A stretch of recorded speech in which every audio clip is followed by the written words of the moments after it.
Isang solong pagtagas ng impormasyon mula sa Moscow ang sapat na upang yanigin ang buong arkitektura ng kapangyarihan ng kanluran at magdulot ng matinding pangamba sa mga koridor ng kapangyarihan sa Europa.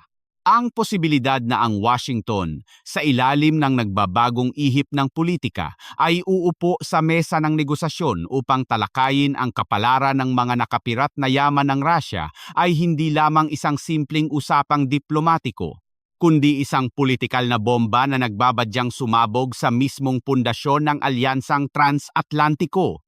Ang kaganapang ito ay naghuhudyat ng isang mapanganib na yugto kung saan ang mga nakasanayang batas ng pakikipag-alyansa ay maaaring isantabi kapalit ng pragmatikong interes. Ang sentro ng sigalot na ito ay ang mahigit sa 300 bilyong dolyar na halaga ng mga aset ng Russia na binembargo ng mga kanluraning bansa sa nakalipas na 3 taon. Sa mahabang panahon, itinuring ng Brussels at Washington ang halagang ito bilang simbolo ng kanilang moral na paninindigan at instrumento ng kaparusahan.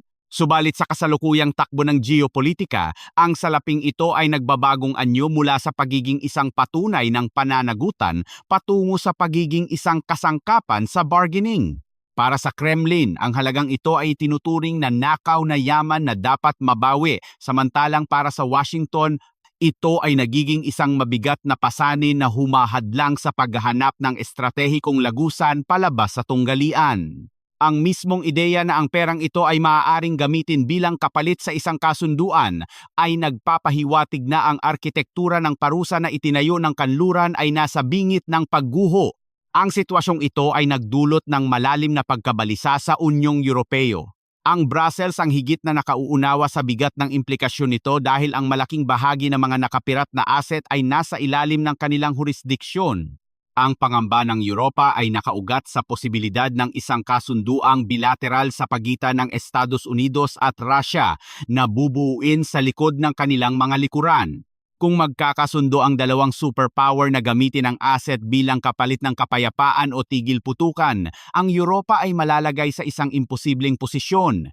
Ang sumunod sa dikta ng Washington at sirain ang kanilang sariling paninindigan o ang manindigan mag-isa at harapin ang panganib ng pagkakabiyak ng kanluraning prente.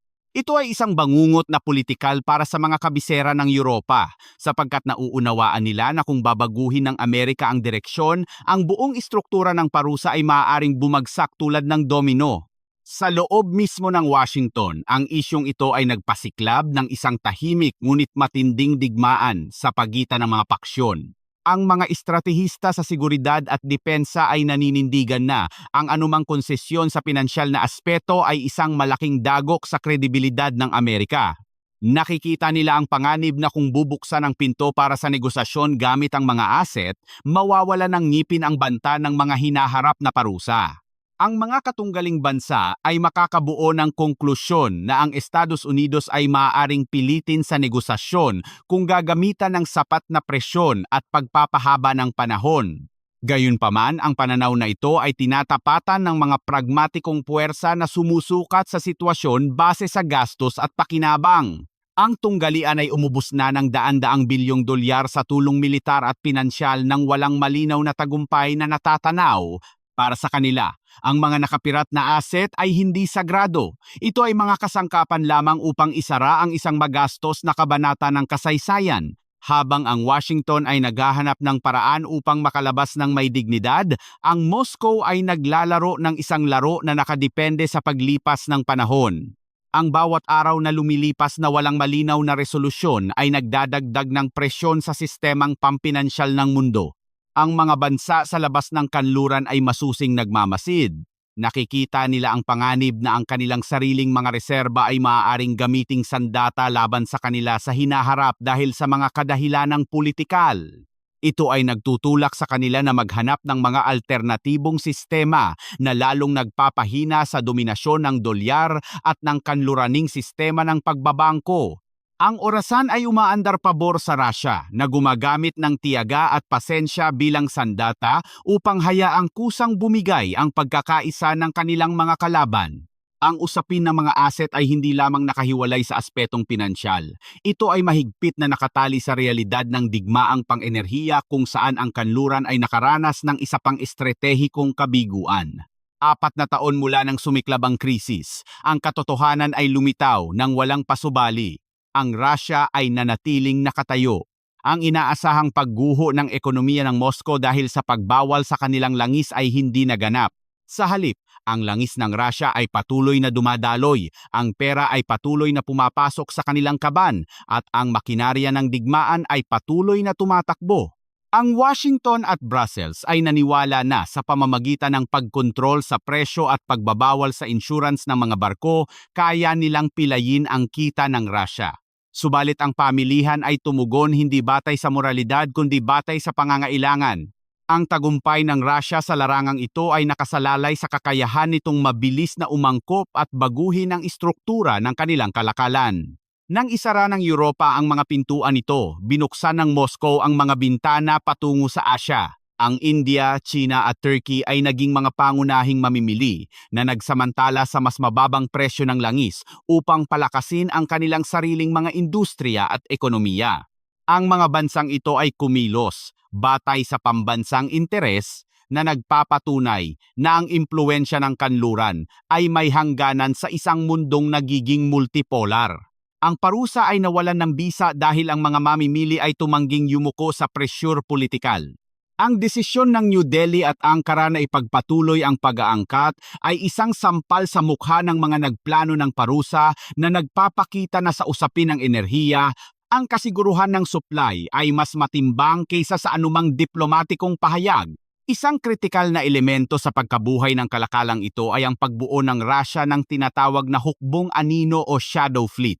Upang iwasan ang mga restriksyon sa pagbabarko at insurance na kontrolado ng kanluran, ang Moscow ay nagtipo ng daan-daang mga barkong luma ngunit gumagana pa na nakarehistro sa mga jurisdiksyon na malayo sa abot ng mga regulasyon ng G7. Ang mga barkong ito ay naglalayag ng walang transponder, naglilipat ng kargamento sa gitna ng karagatan, at gumagamit ng mga komplikadong ruta upang ilihaw ang mga nagmamanman.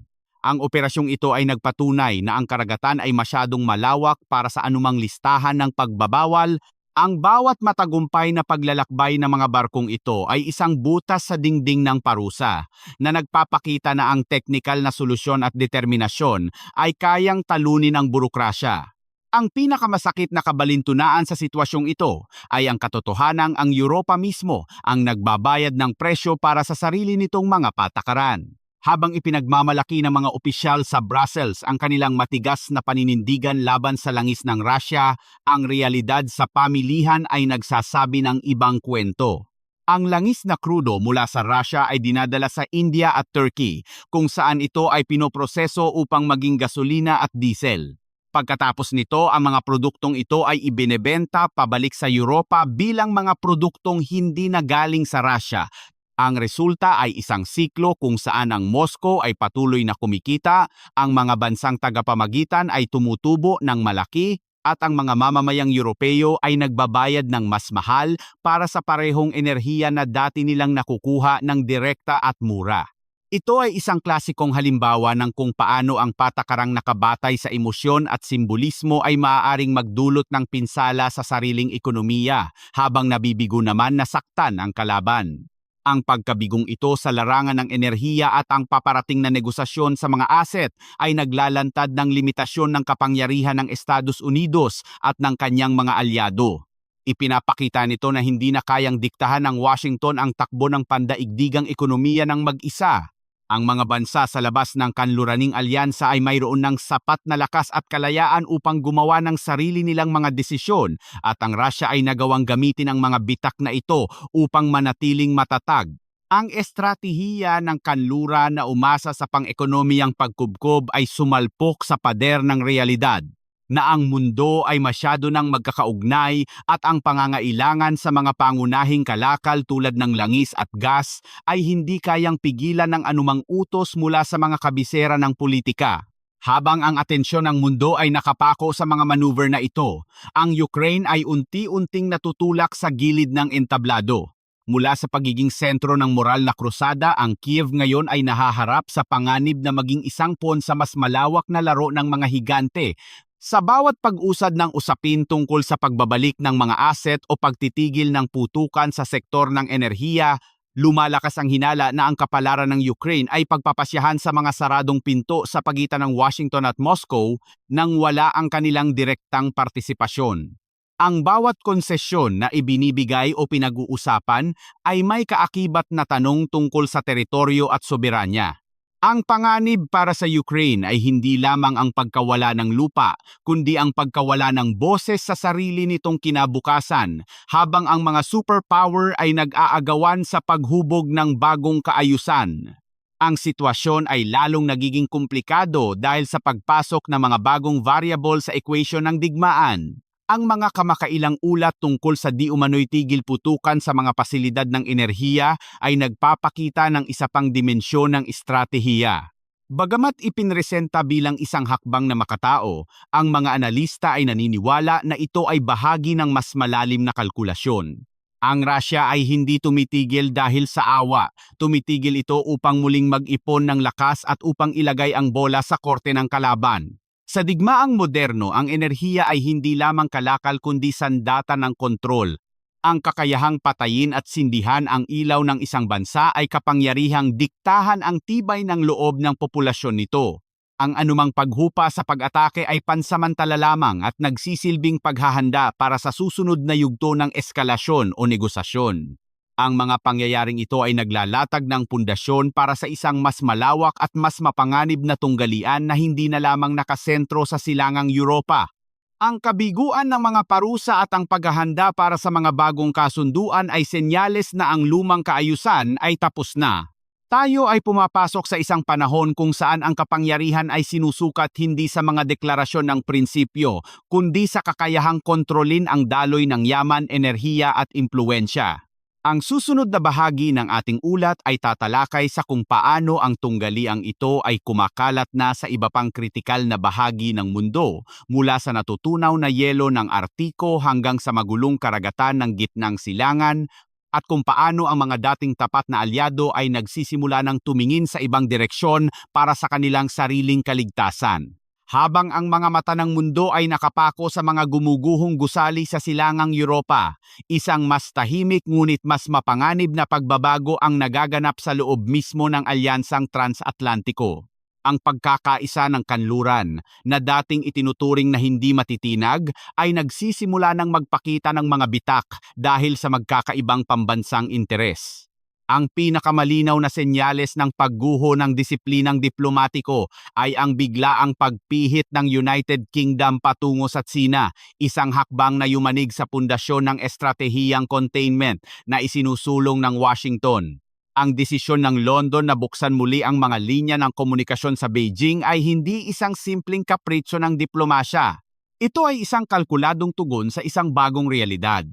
Ang Estados Unidos, sa ilalim ng doktrinang America First, ay nagiging isang alyadong mahirap asahan. Nakikita ng Britanya at ng iba pang kapangyarihan sa Europa na ang Washington ay handang isakripisyo ang interes ng mga kaalyado nito maging sa kalakalan, teknolohiya o enerhiya upang protektahan ang sarili nitong ekonomiya.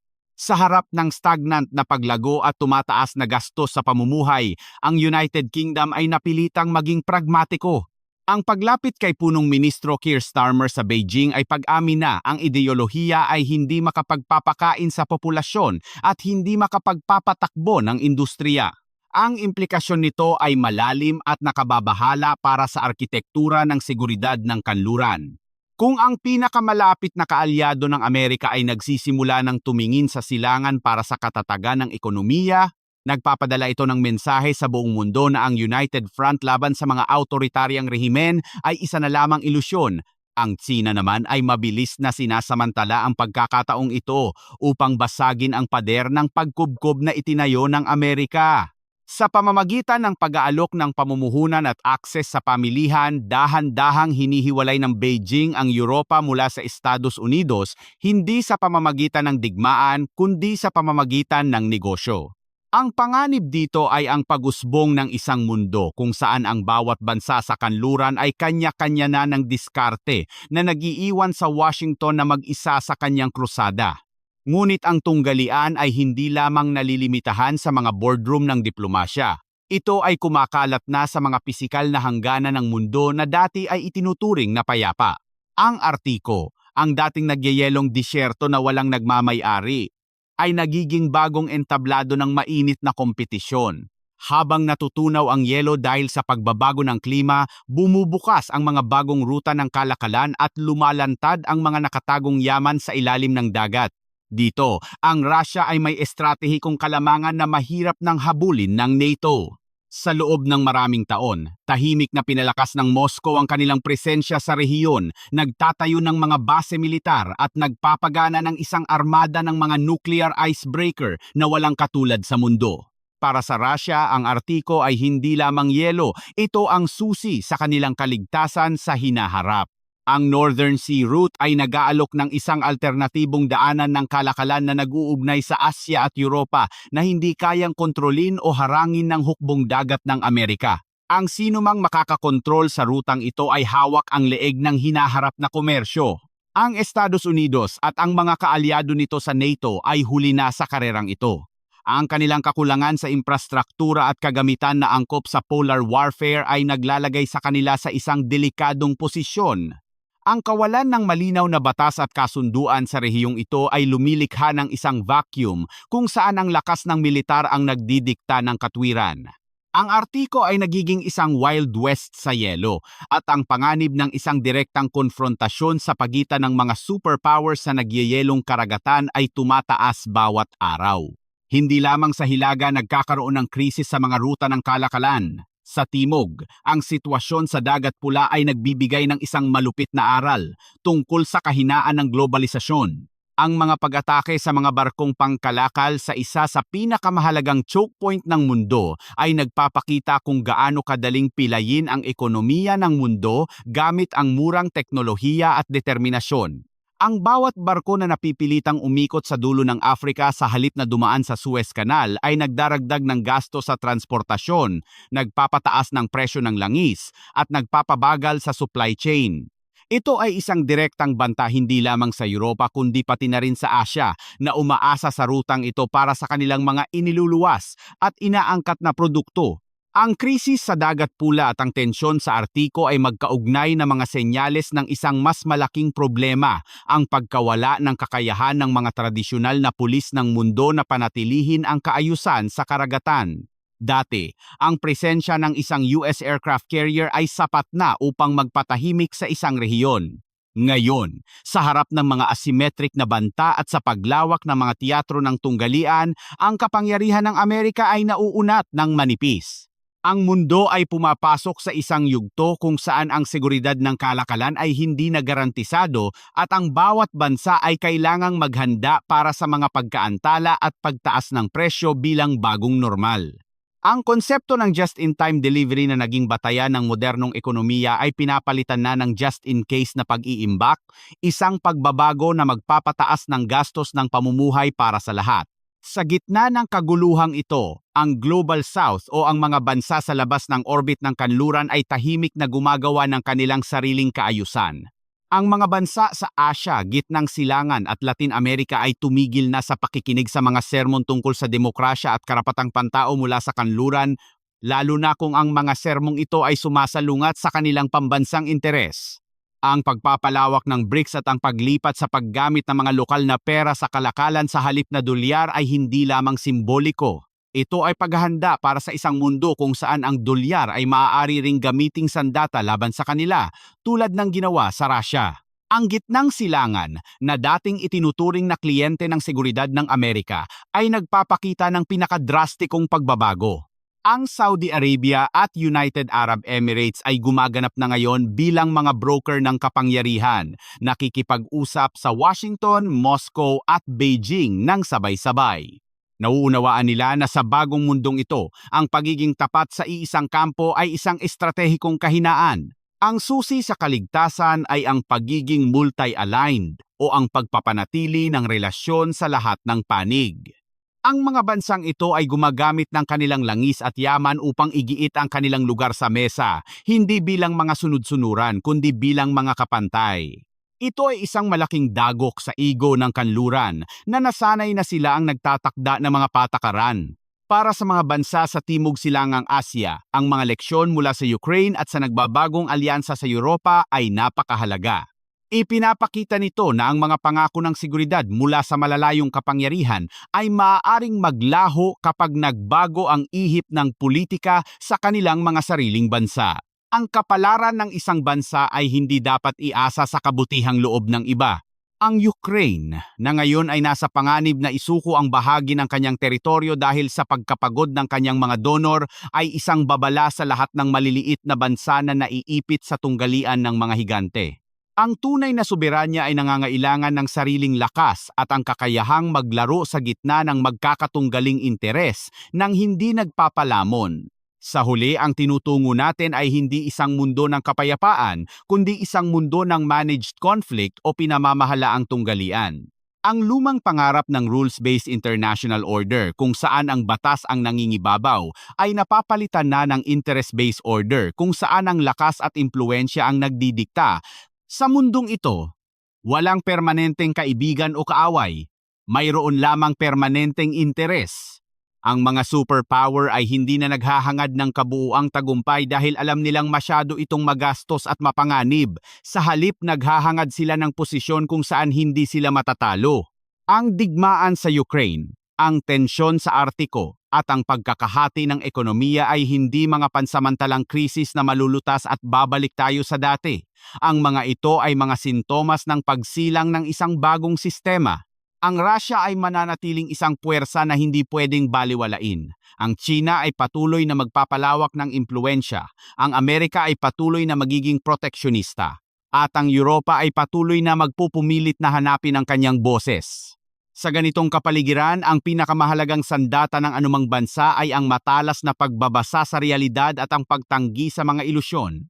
Ang panahon ng idealismo ay tapos na. Ang panahon ng realismo ay nagsimula na.